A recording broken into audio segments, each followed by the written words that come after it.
Ya, Assalamualaikum warahmatullahi wabarakatuh. Kita berjumpa lagi di kelas PPKN online bersama saya, Desi Aryani.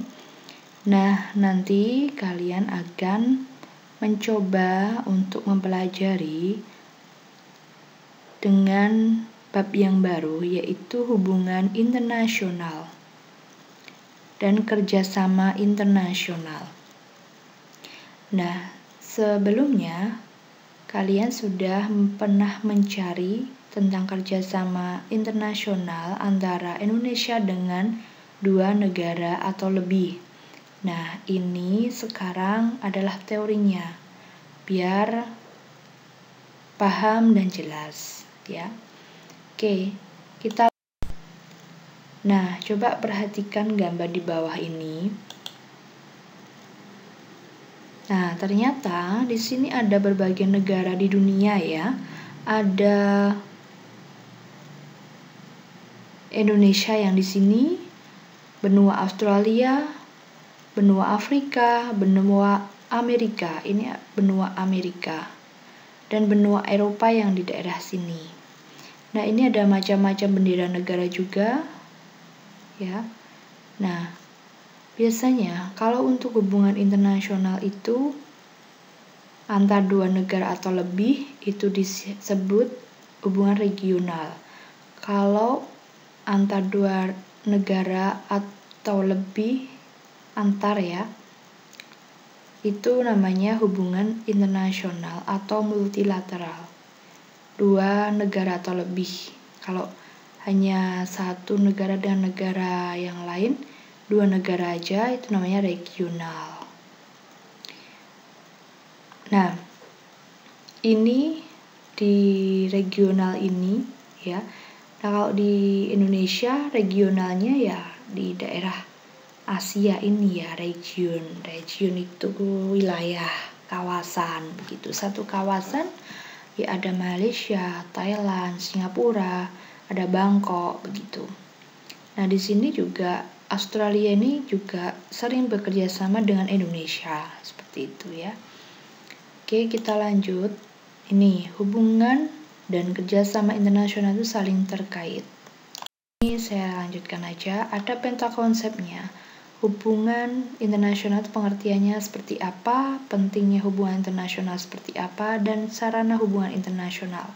Sarana itu cara untuk bagaimana bisa menggapai hubungan internasional, cara yang dilakukan untuk mencapai hubungan internasional.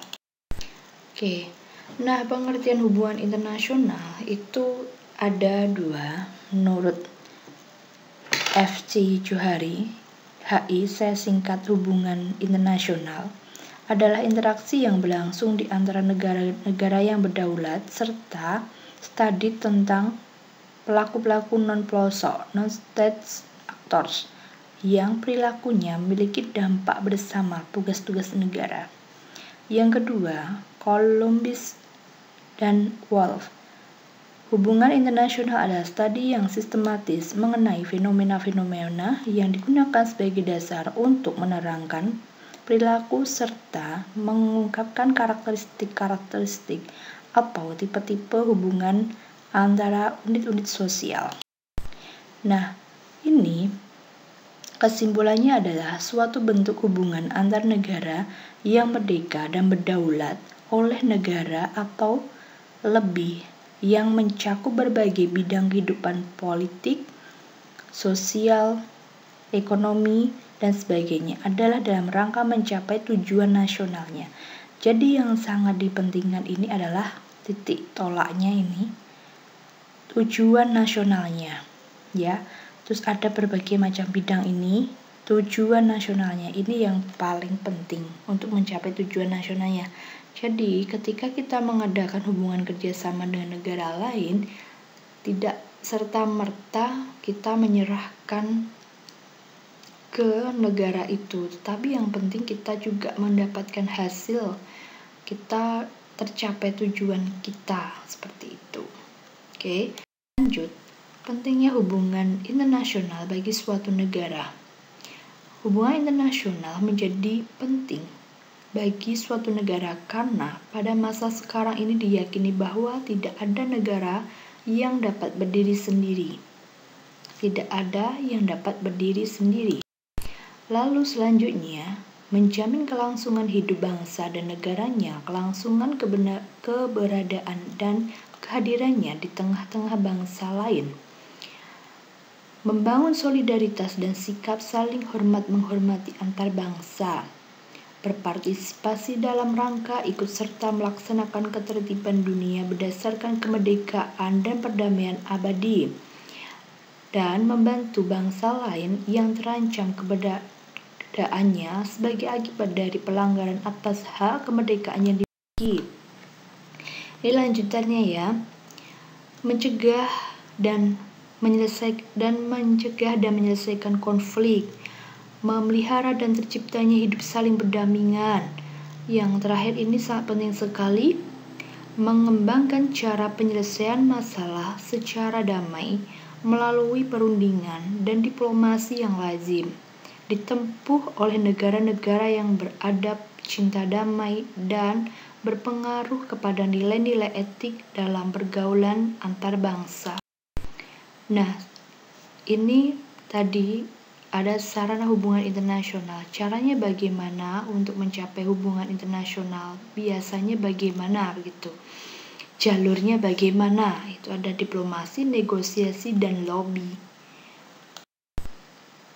Diplomasi itu adalah suatu proses komunikasi antar pelaku politik internasional dan instrumen untuk mencapai tujuan politik luar negeri suatu negara. Nah, yang melakukan adalah diplomasi ini adalah Kementerian Luar Negeri, kedutaan besar, atau konsulat yang mewakili, dan pada umumnya bersifat bilateral. Bilateral itu hanya hubungan antar dua negara, Indonesia dan Malaysia, seperti itu. Mungkin bisa saja Indonesia dengan Thailand, Indonesia dengan Korea, seperti itu ya. Yang terakhir adalah persoalan sederhana sampai masalah yang vital. Itu bisa ditangani ya. Ada perang dan perdamaian juga bisa dilakukan diplomasi. Nah, yang kedua adalah negosiasi. Disebut juga perundingan, suatu upaya yang mengatasi masalah yang dihadapi antara dua negara tanpa melibatkan pihak ketiga. Jadi tidak ada pihak ketiga. Perundingannya bersifat perjanjian bilateral disebut talk. Perjanjian multilateral disebut diplomatic conference. Dan tidak resmi namanya corridor talk, gitu ya. Lalu ada lobby. Lobby merupakan kegiatan politik yang dilakukan untuk mempengaruhi negara tertentu dan untuk memastikan bahwa pandangan atau suatu negara dapat tersampaikan. Nah, itu yang penting tersampaikan. Usul kita ke negara lain itu, umpamanya kita punya beras banyak, kalau negara lain, umpamanya Australia punya gandum, kita saling bekerjasama dan kita mempengaruhi negara itu biar saling menguntungkan, seperti itu. Tujuannya agar kerjasama internasional dijalin suatu negara dan negara lainnya berjalan lancar, seperti itu ya. Jadi berjalan lancar. Ini dulu tadi ya. Jadi kesimpulannya bahwa hubungan internasional yaitu kerjasama antara negara dalam berbagai bidang kehidupan. Dalam berbagai bidang kehidupan itu yaitu ada politik, hukum, ada sosial, ada budaya. Makanya kita punya pertukaran budaya di Malaysia atau di Thailand, kita saling tukar budaya. Kita di Australia ya, biasanya di Australia tuh pertukaran pelajar. Di sana juga di Australia juga bisa bahasa Indonesia. Guru-guru di sini datangkan di sana, yang di sana ke sini, itu pertukaran pelajar atau guru-guru juga. Dan juga sosial budaya kita banyak wayang itu sampai ke luar negeri juga, sampai ada budaya sosial, budaya politik itu politik tuh antar pemerintah ya, biasanya antar pemerintah gitu. Oke. Pokoknya kita dengan Arab Saudi, dengan jamaah haji kita yang di sana banyak sekali, itu juga menjalin kerjasama atau untuk perlindungan hukum juga di sana gitu ya. Oke, dari saya mungkin kalau ada yang bisa kalian tanyakan, bisa bertanya, kalian bisa tuliskan di kolom komentar di YouTube saya, bisa langsung. Oke, terima kasih dari saya. Wassalamualaikum warahmatullahi wabarakatuh.